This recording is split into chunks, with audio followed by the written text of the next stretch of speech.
여호수아가 죽은 후에 이스라엘 자손이 여호와께 여쭈어 이르되 우리 가운데 누가 먼저 올라가서 가나안 족속과 싸우리까? 예수께서 이르시되 유다가 올라갈지니라. 보라, 내가 이 땅을 그의 손에 넘겨 주었노라 하시니라. 유다가 그의 형제 시몬에게 이르되 내가 제비 뽑아 얻은 땅에 나와 함께 올라가서 가나안 족속과 싸우자. 그리하면 나도 내가 제비 뽑아 얻은 땅에 함께 가리라 하니 이에 시몬이 그와 함께 가니라. 유다가 올라가매 여호와께서 가나안 족속과 브리스 족속을 그들의 손에 넘겨주시니 그들이 베색에서 10,000명을 죽이고 또 베색에서 아도니 베색을 만나 그와 싸워서 가나안 족속과 브리스 족속을 죽이니 아도니 베색이 도망하는지라. 그를 쫓아가서 잡아 그의 엄지 손가락과 엄지 발가락을 자르매 아도니 베색이 이르되 옛적에 70명의 왕들이 그들의 엄지 손가락과 엄지 발가락이 잘리고 내 상 아래에서 먹을 것을 줍더니 하나님이 내가 행한 대로 내게 갚으심이로다 하니라. 무리가 그를 끌고 예루살렘에 이르렀더니 그가 거기서 죽었더라. 아멘. 이 시간 효목교회 신부하시는 홍석은 목사님, 단순한 순종과 온전한 순종이라는 제목으로 말씀 증가하십니다. 많은 은혜 받으시기 바랍니다.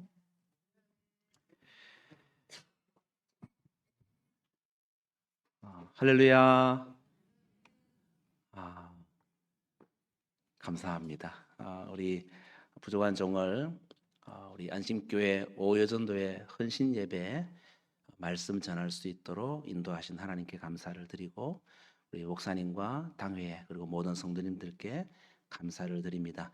절 보지 마시고 저를 통하여 말씀하시는 하나님의 음성으로 큰 은혜 받고 결단하는 우리 전도회 그리고 모든 성도 되시기를 예수님의 이름으로 축원합니다. 오면서 급해가지고 교회 차를 봉고차를 몰고 왔습니다. 근데 몰고 와가지고 막 저희들은 예배가 11시 2부가 11시 30분이라서 12시 30분에 마치고 인사하고 뒷정리하고 급하게 막 서둘러 나오면서 굉장히 더웠어요. 그래가지고 이제 에어컨을 켠다고 켰는데 에어컨이 안 나오는 거예요. 왜 이렇지 봤더만 더운 바람으로 누가 바꿔놨어. 이게 어제 오늘 사이에 이제 차량 에어컨을 틀던 게 이제 어르신들이 이제 교회차를 이용하고 하니까 춥다고 하셨나 봐요. 그래서 이게 히트로 바뀌어져 있는 거예요. 한동안 열심히 달려오는데 땀이 더 나는 거야. 보니까 이게 에어컨이 없어지고 이제 히트가 생기는 계절이 왔구나 이런 생각을 해봤습니다. 진짜 아침에 새벽기도 마치고 이제 교회 밖을 딱 나서면 가장 상쾌할 때라는 것을 느끼게 됩니다. 우리 성도님들도 아마 그런 걸 경험할 건데 정말 아침 저녁으로는 시원한 바람이 부는 그런 깊은 가을이 된 것 같습니다. 가을이면 이제 풍성함을 기대하게 될 것이고 또 풍성함을 기다리게 될 것인데 그러한 기대 못지않게 또 하나 우리 마음 한켠에 남아있는 아쉬움은 뭔가 하면은 내가 10월이 될 때까지 올해 뭐 하고 살았지? 내가 10월이 될 때까지 올해 하나님 앞에 어떤 모습을 비췄지? 10월이 될 때까지 내가 연초에 작정하고 또 하나님 앞에 계획했던 것 나름 하나님께 이거 하겠다고 하나님께 이거 섬기겠다고 이야기했던 것들이 지금 잘 되고 있나 돌아보면서 가을은 깊어만 가고 또 열매는 풍성해지는데 하나님 앞에서의 내 신앙의 삶, 교회 앞에서의 나의 열정이 과연 얼마나 열매로 나타나고 있는지를 돌아보는 시간이 바로 지금쯤이 아닌가 이런 생각을 해봅니다. 목회자도 마찬가지입니다. 연초에 그렇게 많은 것들을 생각하고 달려오는데 미치지 못하는 것들을 가장 심각하게 많이 느끼면서 하나님 앞에 죄송스러워 고개를 들지 못하는 때가 언젠가 하면은 10월입니다. 그래서 10월이 어떻게 보면 가장 마음이 힘들고 머리가 복잡한 때이기도 합니다. 그리고 11월로 넘어가면은 그때부터는 다시 내년을 기대하면서 내년에는 이렇게 해야지, 내년에 이렇게 섬겨야지, 내년에는 이렇게 나아가야지 이런 생각들을 많이 하는데 이게 이제 두 가지가 딱 겹치는 시기에 어떤 느낌들이 작용되어지는가 하면은 내년에 대한 열정과 내년에 대한 헌신에 대한 그런 청사진들을 막 그려가면서 애써 자기가 의지를 가지고 오래 못다한 것들을 이제 잊어버리자. 이제 넘겨버리자 하고 그냥 묵혀버리는 그런 사람들의 모든 성향이 있다는 것이죠. 그냥 오래 접자. 뭐 어차피 안 된 거. 이제 뭐 2달밖에 남지 않았는데 어떻게 하겠냐고. 내년부터 제대로 다시 잘하면 되지. 그렇게 하면 되지. 올해 내가 회장 뭐 어떻게 했는지 모르겠지만 이제 부회장한테 내년 잘 넘기고 그냥 잘 하라고 내가 뒤에서 또 이렇게 취업해 주면 되지. 이렇게 이야기하면서 올해 제대로 하지 못한 것, 올해 내가 하나님 앞에 성실하지 못했던 것을 하나님 죄송한데 너무 늦었잖아요. 내년에 잘할게요. 내년에 열심히 할게요. 그러면서 묻혀가는 경우들이 가끔 있을 수가 있다는 거. 저도 마찬가지고 아마 우리 성도님들도 그런 것들을 매년 가을에 많이 느끼지 않을까 이런 생각을 해 봅니다. 그런데 여러분 올해 것을 접어버리고 내년을 생각하기에는 아직 2달이란 이 세월이 남았어요. 이게 생각보다 꽤 깁니다. 그리고 내가 그렇게 마음먹은 대로 올해는 그래 접자 내려놨는데 할 사람이 없어. 내년에 연임이 돼. 그러면은 이것만큼 골치 아픈 거 없어요. 새로 마음을 다시 잡아야 되거든요. 그러니까 오늘 이 시간 헌신을 결단하는 오여전도에 제가 생각할 때 아마 짬밥에 밀려가지고 가을로 넘어온 것 같은데 봄에 1여전도 예전도 했죠? 아닌가? 했죠?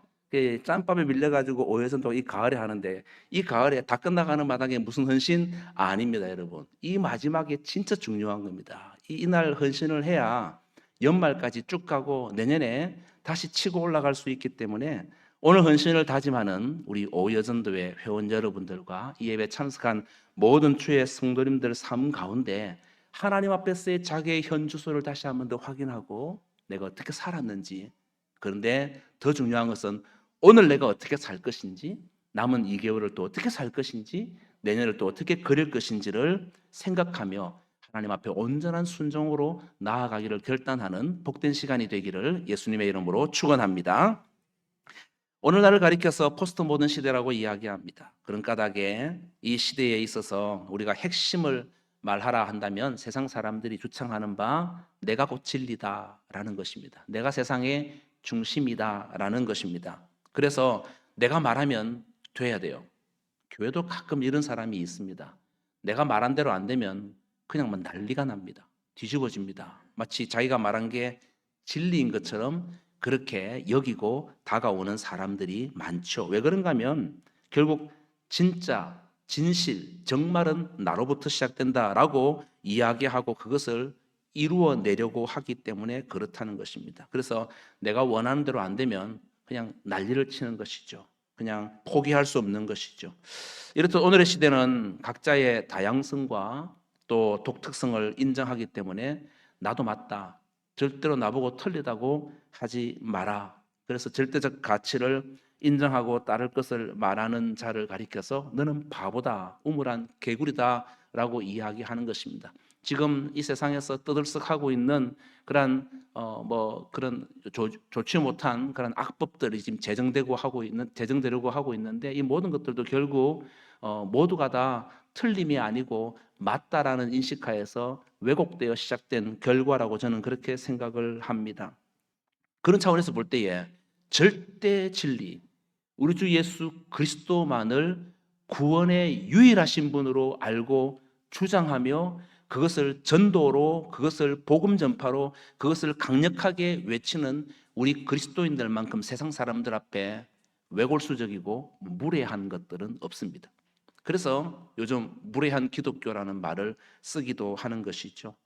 이 시대는 예수라는 절대적 진리를 붙잡고 살아가는 우리에게 있어서 어쩌면 상당한 위기라고 이야기할 수 있습니다. 연세가 많으신 우리 성도님들은 예수님 한 분밖에 없다고, 주 예수보다도 귀한 것은 없다라고 고백하며 주님 한 분만으로 기뻐하지만 젊은 사람들은 이 세상에서 살아갈 때에 예수밖에 없다라고 교회에서는 얘기하지만 교회 밖에서는 그것을 얘기하기에는 너무너무나도 어렵고 힘든 세상 속에 살아가고 있다는 것입니다. 너무너무 큰 위기 가운데 있다는 것입니다. 왜 그런가? 안타깝게도 내 방식대로의 사고가 신앙생활 안에 점령을 해버렸고, 내 생각하는 것들도 하나님께서는 인정해 주셔야 된다, 내가 살아가는 방식도 하나님께서 인정을 해 주셔야 된다라는 생각들이 팽배해져 갈 수밖에 없는 상황에 도달했다는 것입니다. 어떤 면에서 본다면 예수 그리스도를 구주로 믿는 우리들 역시 지극히 포스트 모던적 자세를 하나님 앞에서 취하고 있을 수도 있겠다, 이런 생각을 해봅니다. 하나님 아시잖아요, 지금 내 상황이 어떤지. 하나님 아시잖아요, 지금 내 형편이 어떤지. 지금 교회 와서 예배 드리라고 할 때가 아닙니다. 하나님, 지금 여기서 충성하고 수고하고 하루 이틀 사흘 지금 우리가 시간을 보낼 때가 아닙니다. 지금 내 자식 새끼가 지금 엉망이고, 우리 남편이 이제 퇴직을 하고 이제 내가 살림을 도맡아야 되고, 시아버지는 지금 병원에서 고생하고 있고, 지금 상황이 어떤지 하나님 아십니까? 모르십니까? 지금 딱 50대 초반에 지금 며느리들이 하는 이야기입니다. 지금 우리 오여전도회를 보니까 우리 집 사람도 오여전도 소속인데, 그렇게 볼 때에 참 위로 밑으로 옆으로 어디를 쳐다봐도 돌파구가 없는 것 같아요. 위로 시어머니를 봐도 답답하고, 아래로 애들을 봐도 답답하고, 옆으로 남편을 봐도 답답하고. 그러니까 하나님 지금 이 상황에 지금 주님께 엎드려 기도하라고요? 예배하라고요? 헌신하라고요? 하나님 정말 시대를 몰라도 너무 모릅니다. 지금 우리는 이런 시대 속에 살아가고 있다는 것이죠. 물론 시대의 상황을 잘 알고 그 흐름을 쫓아서 우리가 승리하며 살아가는 건 너무나도 중요한데, 현실은 그게 그렇게 녹록치가 않다는 것입니다. 젊은 아이들한테 새벽 기도를 강요할 수도 없고 철야를 강요할 수도 없고, 이제는 11조도 강요할 수 없는 그런 세상이 되어져 가고 있는데, 이러한 우리의 신앙의 아름다운 부분들이 개성되기 위해서는 어떻게 그들에게 접근되어져야 하고, 그들에게 우리의 가지고 있는 바 최고의 보물인 복음을 알려줄 수 있을까에 대해서 고민을 해야 되는 것입니다. 그러려면 복잡하게 생각하지 않아야 됩니다. 단순해져야 합니다. 그리고 그 단순함 가운데 온전함이 드러날 수 있기 때문에 그렇습니다. 본문 사사기는 오늘 이 시대를 살아가는 우리에게 그런 모습을 경계하고 있습니다. 특히 사사기 말씀은 온통 그런 주제로 가득 차 있어요. 그래서 이 말씀을 통해서 하나님의 방식보다 내 방식에 더 익숙해져 가고 있는 성도들이 혹 계신다면, 하나님의 방법으로 돌이키고 회심하는 놀라운 은혜가 있기를 주님의 이름으로 축원합니다. 사사기 말씀은요, 여호수아가 죽은 후에라는 말씀으로 시작을 하고 있어요. 아주 독특한 책의 구조인데, 이 말씀은 단순히 지도자 한 인물의 죽음을 무덤덤하게 기술하는 게 아니에요. 세월의 흐름 앞에 유약한 인생의 끝을 이야기하고자 이 단어를 꺼낸 것도 아닙니다. 여호수아가 죽은 후에라는 이 말씀으로 시작되는 사사기, 이 문장은 이제 이스라엘에게 영적 위기가 찾아왔다는 것을 알리는 메시지입니다. 여러분, 여호수아가 누굽니까? 모세의 뒤를 이어서 이스라엘 백성을 가나안에 들어와서 정착하고 정복하고 그 지파대로 땅을 나누어 주고 인도했던 지도자였습니다. 그런데 그런 영적 지도자가 죽어 이스라엘 백성의 눈앞에서 사라지는 거죠. 그러니 이제 이스라엘 백성은 과연 어떻게 살아야 하는가? 이 질문이 시작하는 것, 그것이 바로 사사기 전체를 움직이는 중심 틀입니다. 그러므로 이 질문은 오늘날 성도의 가정과 직장에서의 삶과도 밀접하게 연관되어 있습니다. 오늘 이 사회는 매우 복잡하고 빠르게 돌아갑니다. 누군가 영적 지도자가 나타나서 일일이 우리의 삶을 가르쳐주고 나아갈 방향을 지시해 준다면 얼마나 좋겠느냐라고 생각할 수 있지만, 그러한 인물이 보이질 않고 그러한 사람 역시 내가 되지 않습니다. 그러니 우리의 삶은 늘 위기일 수밖에 없습니다. 하루하루가 살얼음판 걷는 것 같습니다. 이런 위기 앞에 나는 어떻게 살아야 하느냐라는 질문이 끊이질 않게 되는데, 우리가 이런 공통된 위기를 인식한다면 오늘 이 말씀이 더 우리의 심령 가운데 박힌 목과 같이 되지 않겠는가, 이런 생각을 합니다. 자, 여호수아가 죽은 후에 이스라엘 자손들이 어떤 자세로 나오는가? 오늘 본문 사사기 1장 1절 말씀을 한번 보십시오. 1절에 보면 여호수아가 죽은 후에 이스라엘 자손이 여호와께 여쭈어 이르되 우리 가운데 누가 먼저 올라가서 가나안 족속과 싸우리까? 자, 여기 보니까 여호수아가 죽은 후에라고 이야기합니다. 그런데 이스라엘 백성들은 자신들 중에 누가 먼저 올라가서 가나안 족속과 싸워야 할지를 여호와께 묻고 있습니다.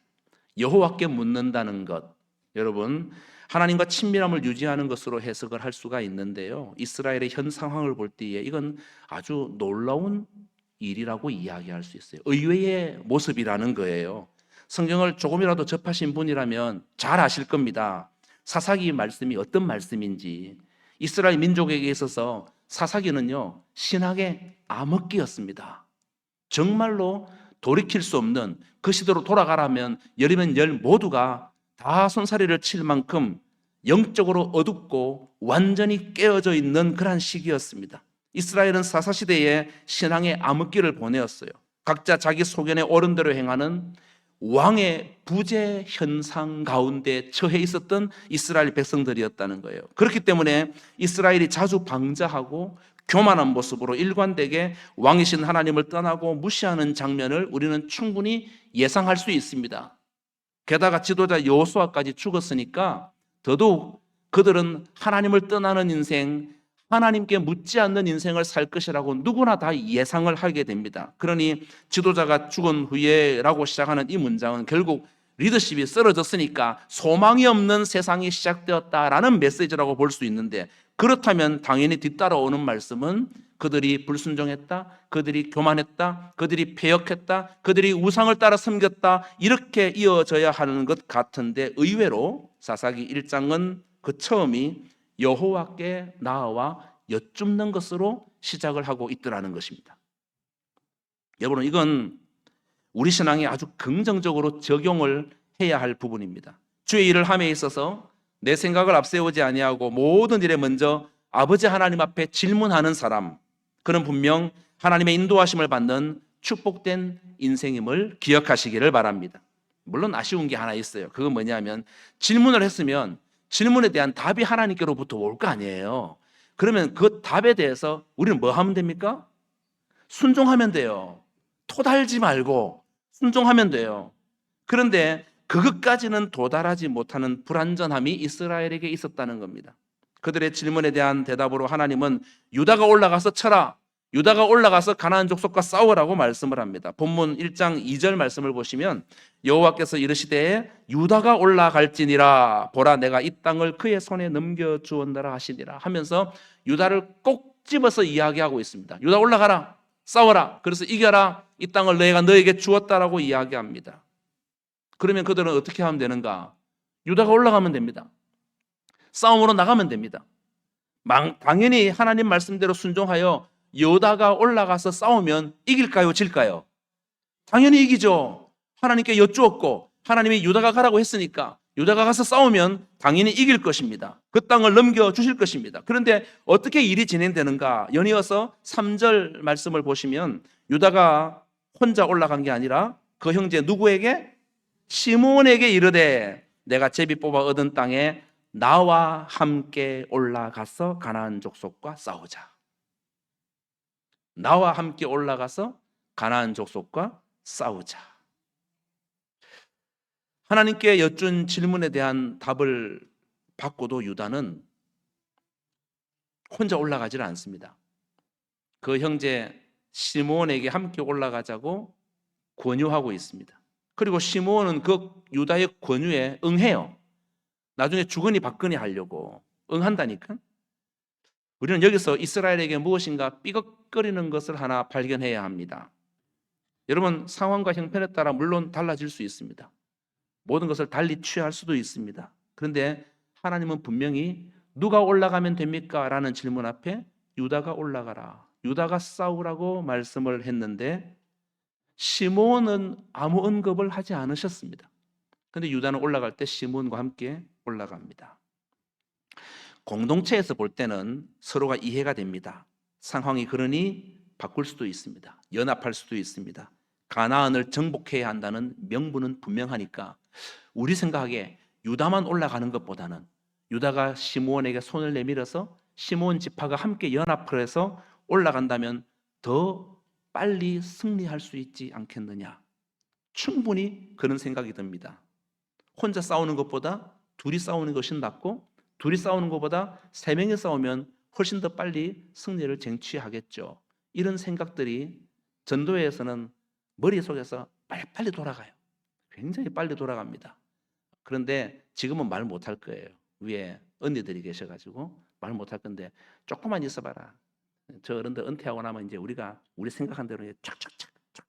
근데 이런 생각이 드시는데 그렇게 해서 계산해서 하면 잘 될 때가 많아요.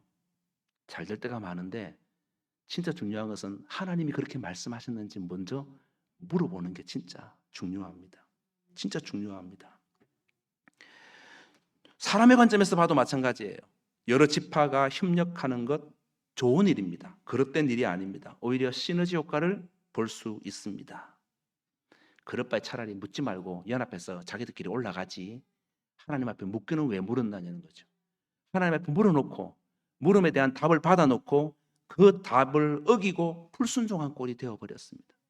아니 유다가 올라간 것 아닙니까? 이건 순종 아닙니까? 여러분 순종이라는 것은 하나님 말씀을 그대로 받아서 행하는 것입니다. 이게 순종이에요. 아무것도 아닌 것 같지만요. 진짜 사소한 것 같지만요.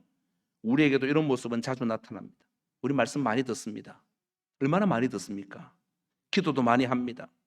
섬김의 자리에도 있습니다. 하지만 때로 상황에 따라 하나님보다 더 지혜롭고 하나님보다 더 공평하고 하나님보다 더 자비로우려고 하는 인간의 경향이 있습니다.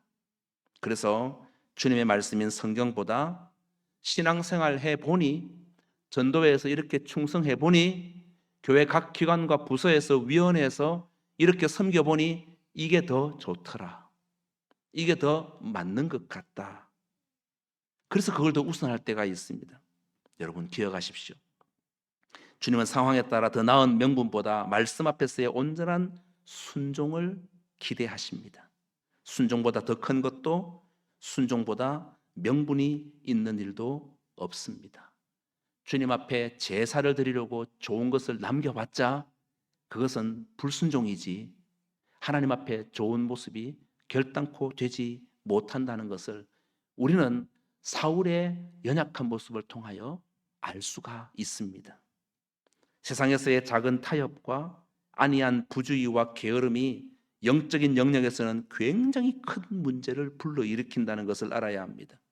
사사기의 시작은 하나님을 찾고 여쭈어 그 말씀을 듣는 것으로 시작하는 것처럼 보이지만 이런 작은 부분에서 빗나가는 분위기로 그 역사가 비뚤어져 버립니다. 그리고 4절 이하의 말씀은 가나안 사람과 브리스 사람들 그리고 베색에서의 전투에 대해서 이야기를 하는데 하나님 말씀대로 지금 이스라엘은 그들을 멸절하고 있는 모습입니다. 특히 베색에서는 아도니 베색 왕이 있었습니다. 그런데 하나님은 이스라엘 백성을 통해서 그가 행한 그대로 갚으시는 심판의 모습을 보여주세요. 근데 여기에도 이스라엘에게 하나님 앞에서 약간의 타협이 보입니다. 본문 1장 7절 말씀을 보시면 아도니 베색이 이르되 옛적에 70명의 왕들이 그들의 엄지손가락과 엄지발가락에 잘리고 내 상 아래에서 먹을 것을 줍더니 하나님이 내가 행한 대로 내게 갚으심이로다 하니라. 그 다음 보시면 무리가 그를 끌고 예루살렘에 이르렀더니 그가 거기서 죽었더라 라고 기록을 해놓고 있습니다. 자, 여기 보니까 아도니 베색을 이스라엘 백성들이 바로 멸하지 않았습니다. 생포해서 예루살렘으로 데리고 왔습니다. 그러니까 포로로 끌고 온 것이죠. 그리고 예루살렘에 와서 아도니 베색이 거기서 죽었다라고 말씀을 해놓고 있습니다. 이게 뭐가 문제냐? 여러분 이 구절은 학자들마다 두 가지로 좀 내용이 갈립니다. 하나는 아도니 베색이 끌려와서 이 예루살렘에서 바로 죽었다 이렇게 해석을 하는 학자도 있지만 또 다른 많은 학자들은 어떻게 해석을 하는가 하면은 이 아도니 베색이 심판으로 인하여 죽임당한 게 아니라 예루살렘까지 끌려왔는데 여기서 포로 생활로 있다가 잘 살다가 나중에 나이가 많아져서 노환으로 죽었더라, 때가 되어 죽었더라 라고 해석하는 학자들이 꽤나 많이 있습니다. 이스라엘은 묻고 순종했는데 충분히 온전하게 순종하지는 않았습니다. 하나님은 멸절시키기를 원하셨는데 아도니베섹을 끝까지 끌고 왔다는 것이죠. 복잡하게 생각합니다. 이게 더 낫지 않을까? 나중에 우리가 저 족속의 수장을 잡고 있으니까 우리한테 어떻게 하지 못하겠지? 뭐 이런 생각들 타협하는 것이죠. 당장에는 큰 문제를 일으키지 않겠지만 그런 태도는 언제든 자신들을 파멸시킬 부메랑이 될 수 있습니다. 성도 여러분, 꼭 기억하십시오. 그들이 지금 거주하고 있는 땅은 젖과 꿀이 흐르는 약속의 땅 가나안입니다. 이 가나안에 어떻게 들어왔습니까? 말씀 붙잡고 순종의 길을 걸었기 때문에 가나안 땅에 온 것입니다. 그러므로 가나안 땅은 순종의 땅입니다. 하나님 말씀에 따라가는 땅입니다. 그런데 그 순종의 땅에 들어와 놓고는 하는 행동이 어설픈 순종이라는 것입니다. 어정쩡한 순종이라는 것입니다. 남이 볼 때 순종 같은데 자세히 보면 순종 같지 않은 그런 삶. 완전히 예수 밖에 있는 사람들은 불순종하겠지만 예수 안에서 신앙생활하고 교회에 오랫동안 몸을 담았던 사람들 입장에서는 이것이 얼마나 유혹하는 것인지 몰라요. 하기는 해야 되겠는데 내 생각이 있고 따르기는 따라야 되겠는데 내 형편이 있으니까 어정쩡한 순종 혹은 과한 순종 혹은 빗나간 순종으로 하나님 앞에 나 순종했지요 라고 자신을 포장하는 그런 모습들이 오늘날 성도들 가운데 얼마나 많이 있는지 모른다는 것입니다. 사랑하는 여러분, 하나님 앞에 대한 순종의 태도가 가나안 땅에 발을 딛고 살아가는 성도의 태도임을 우리가 안다면 이 땅 가운데 저 하늘나라에서의 삶을 지금 예행 연습하면서 교회 생활하고 있는 우리의 삶 가운데 반드시 필요한 것은 하나님 말씀 앞에 단순하게 아멘으로 받아서 적극적으로 순종하는 삶인 것을 기억하십시오. 하나님을 대적한 아도니베섹은 오래전부터 가나안 땅에 살고 있는 자였지만 엄지손가락과 엄지발가락에 잘리고 결국에는 죽는 비참한 말로를 맞이합니다. 하지만 본문 다음 부분으로 넘어가서 11절 이하부터 쭉 등장하는 사사 온니엘이 있는데 이 온니엘을 살피면 그는 행동이 완전히 달랐습니다. 오직 하나님께 순종하는 모습으로 등장합니다. 말씀에 순종하여 전쟁을 치르게 되고 그 결과로 가나안의 풍요를 받게 됩니다. 본문은 아니지만 사사기 1장 15절 말씀을 참조해 보시면 이르되 내게 복을 주소서 아버지께서 나를 남방으로 보내시니 샘물도 내게 주소서 하며 갈렙이 윗샘과 아랫샘을 그에게 주었더라 라는 말씀을 통해서 온니엘이 아버지께서 나를 남방으로 보내시니 내가 온전히 순종하였다라는 것을 정확하게 이야기하고 있는 부분을 보게 됩니다. 가나안의 풍요가 가나안의 우상을 숭배하는 사람이 아니라 여호와께 대한 믿음의 절개를 가지고 담대하게 순종한 하나님의 사람 온니엘에게 합당하게 임한다는 것을 분명하게 보여주는 메시지입니다. 이스라엘은 계속해서 세월이 흐르면서 하나님 명령을 수행합니다. 하지만 무언가 찜찜한 모습으로 순종의 모습을 보입니다. 전혀 순종을 안 하면 금방이라도 문제가 무엇인지 파악이라도 하고 너 지금 잘못했다라고 이야기할 텐데 단호하게 고치라고 말하겠는데 상황은 그렇지 않습니다. 그들이 순종을 하기는 하는데 지극히 자기의 방식, 자기의 감정과 기분, 자기의 환경에 맞게 순종 아닌 순종을 하고 있는 모습을 보게 돼요. 본문 뒤에 기록된 말씀인데 1장 19절 말씀을 보시면은 여호와께서 유다와 함께 계셨으므로 그가 산지 주민을 쫓아내었으나 여기까지는 괜찮아요. 그런데 산지 주민이 아닌 골짜기 주민들은 철병거가 있으므로 그들을 쫓아내지 못하였다라고 기록을 해놓고 있습니다. 하나님은 다 쫓아내라고 말씀했습니다. 완전히 멸절시키라고 이야기했습니다. 이 땅은 왜? 너희들 땅이기 때문에, 너희들이 풍요를 얻을 수 있는 땅이기 때문에, 하나님과 교제하면서 누릴 그러한 땅 가나안이기 때문에 그 땅에 거하고 있는 친입자 족속들은 다 쫓아내라고 했는데 이 말씀에는 그들에게 철병거가 있다는 이유로 골짜기 주민들은 쫓아내지 못했다. 무서우니까 아예 넘어가지 않았다는 것입니다. 여러분, 이게 한두 개가 아닙니다. 이 장면만이 아니라는 거예요. 이스라엘의 순종 같은데 온전치 못한 순종, 어정쩡한 것, 이런 좋지 못한 모습이 계속해서 일관되게 나타납니다. 이건 자막이 안 뜹니다. 여러분 성경 한번 보세요. 사사기 1장을 펴 놓았으면 한 장만 넘겨서 1장 27절부터 한번 보세요. 27절부터 제가 읽어 드릴게요. 27절, 29절, 30절, 31절, 33절 계속 보시면요, 어떤 공통된 표현이 나오는지 한번 찾아보세요. 제가 좀 강조할게요. 27절 보면 므낫세가 베스안과 그에 딸린 마을들의 주민과 다낙과 그에 딸린 마을들의 주민과 돌과 그에 딸린 마을들의 주민과 이블르함과 그에 딸린 마을들의 주민과 머깃도와 그에 딸린 마을들의 주민들을 쫓아내지 못하매 가나안 족속이 결심하고 그 땅에 거주하였더니.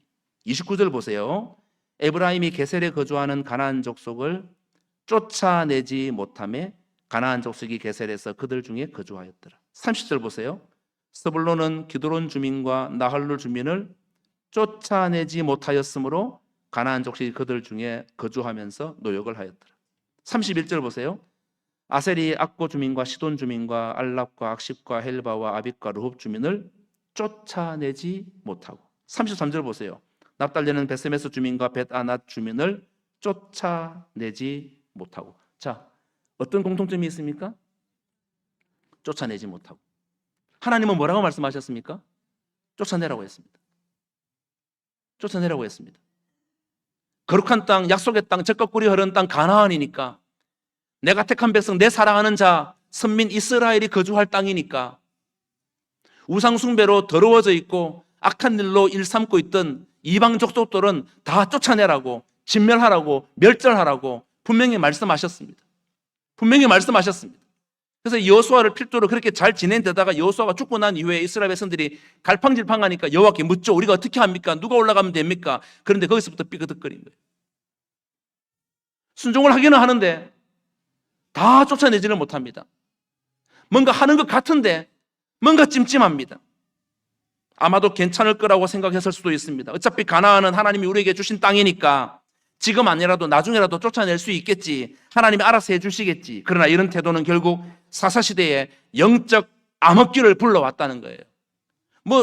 그래도 제대로 순종한 거 아닙니까? 조금 못했는데 왜? 나중에 이게 더 커지고 더 커지고 더 커져서 나중에는 순종을 하는 둥 마는 둥, 나중에는 순종이 뭔지, 나중에는 순종하려고 하니까 내 머리가 너무 복잡해져 가지고 따르지를 못하게 되는 상황이 되더라는 것입니다.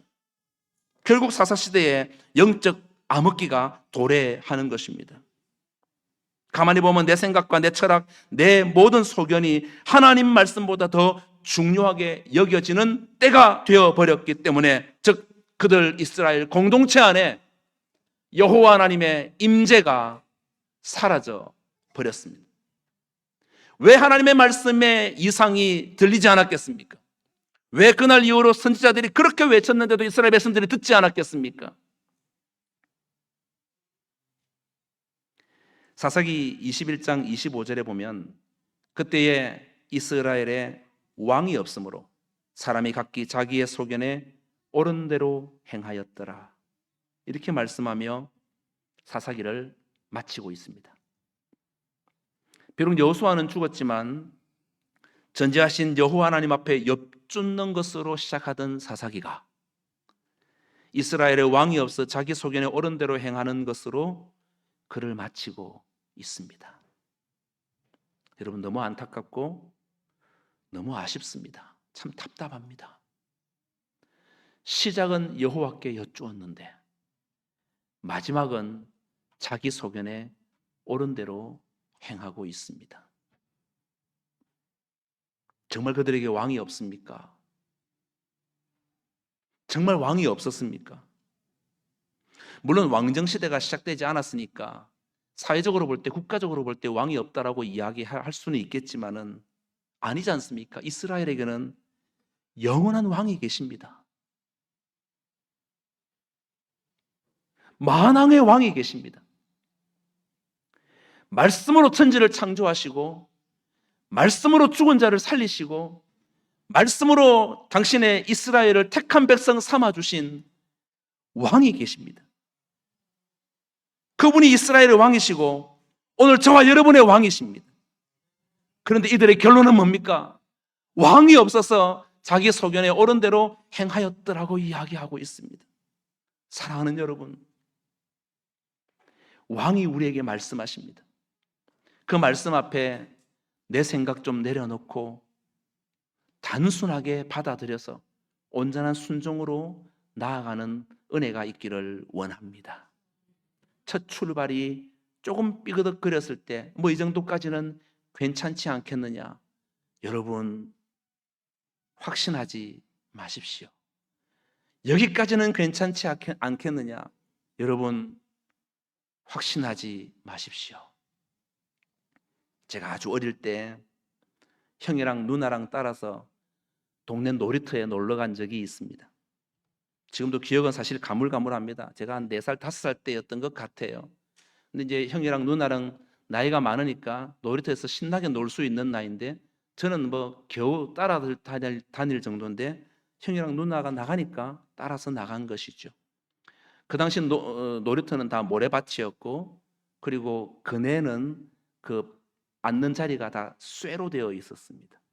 아실 거예요, 그렇죠? 근데 그 위에서 올라타서 그네를 타고 있는 동네 형을 보니까 너무 멋있는 거예요. 그래서 가까이 가서 보았습니다. 옆에서 형이 가까이 가지 마라 다친다 라고 얘기했던 것 같은데 저는 전혀 모르겠고 괜찮은데 뭐 이러고 한 걸음 더 가까이 갔어요. 가까이 가지 말라니까 괜찮은데 뭐 또 한 걸음 더 가까이 나아갔어요. 가까이 가지 말라니까 괜찮은데 뭐 하고 또 조금 더 가까이 가서 그 동네 형이 타는 그네를 보려고 앞으로 갔는데 그 순간 쾅 하고 요 눈등을 맞았어요. 그래가지고 병원에 실려갔던 적이 있습니다. 0.2cm만 밑에 맞았으면 아마 실명이 됐을 거라고 이야기를 하는데 괜찮은데 뭐 여기까지는 괜찮지 않겠는가? 이 정도는 괜찮지 않겠는가? 내가 지금까지 나름 하나님 앞에 어떻게 했는데 주의 몸된 교회 앞에서 내가 어떻게 순종했는데 요 정도는 괜찮지 않은가? 요 정도는 하나님도 이해하시는 것 아닌가? 아이고 90% 순종하면 됐지. 뭘 더 바라십니까? 요즘 세상에. 아이고 85% 순종하면 됐지. 뭘 더 바라십니까? 요즘 같은 세상에. 오후 예배까지 나오면 됐지. 뭔 특세를 요구하고 수요 예배를 요구하십니까? 이만하면 됐지. 이만하면 됐지. 남들 보세요. 내가 훨씬 낫습니다. 여러분 50보 100보입니다. 하나님 앞에서는 무엇이 순종인지를 우리가 알아야 합니다. 무엇이 순종인지를. 겟세마네 동산에서 우리 주님이 십자가의 그 무거운 짐을 앞에 놓고 땀이 땅에 떨어지는 핏방울 같이 되도록 주님 앞에 기도하였던 그 기도가 무엇인가 하면은 아버지요 할 수만 있거든 이 잔을 내게서 지나가게 하여 주시옵소서라는 기도였습니다. 근데 여기에는 뭐가 들어가 있습니까? 하나님의 말씀, 하나님의 뜻 안에 내 의지와 내 생각이 들어가 있는 것입니다. 그래서 주님께서 바로 바꾸시잖아요. 그러나 나의 원대로 마시옵고 아버지의 원대로 되기를 원합니다. 100% 온전한 순종의 길을 걸어가겠습니다. 100% 순종의 길을 걸어가겠습니다. 그 순종이 있었기 때문에 오늘 저와 여러분이 하나님을 아바 아버지라고 예배하고 헌신할 수 있는 자리에 있는 것 아니겠습니까? 사랑하는 여러분, 이 혼탁한 세상 가운데 이상한 법이 제정되어지려고 하는 이 마당에도 그러나 이 땅 가운데 왕은 있습니다. 자기 소견에 옳은 대로 행해서는 안 되는 때라는 것입니다. 온전한 순종으로 하나님 앞에 한 걸음 더 가까이 나아가서 순종하는 사람을 통하여서 이 땅을 바꾸고 변화시키는 놀라운 하나님의 은혜를 먼저 맛보는 우리 오여전도회 되시고 우리 안심교회 사랑하는 모든 성도님들이 다 되시기를 예수님의 이름으로 축원합니다. 기도하겠습니다. 하나님 아버지 감사합니다. 하나님 앞에 서 있는 내가 때로는 내 생각과 내 고집으로 하나님의 뜻을 거스를 때가 있음을 이 시간 고백합니다. 이 한 시간 헌신 예배드리는 오여전도회 회원들과 모든 사랑하는 주의 성도들이 단순하고도 온전한 순종으로 하나님을 나의 왕으로 모시고 살아 나를 통하여 하나님의 역사를 목도하며 영광 돌리며 살아가는 귀한 은혜가 있게 해 주시옵소서. 예수님의 이름으로 기도하옵나이다. 아멘. 귀한 말씀 감사합니다. 우리 헌금위원 나와주시기 바랍니다.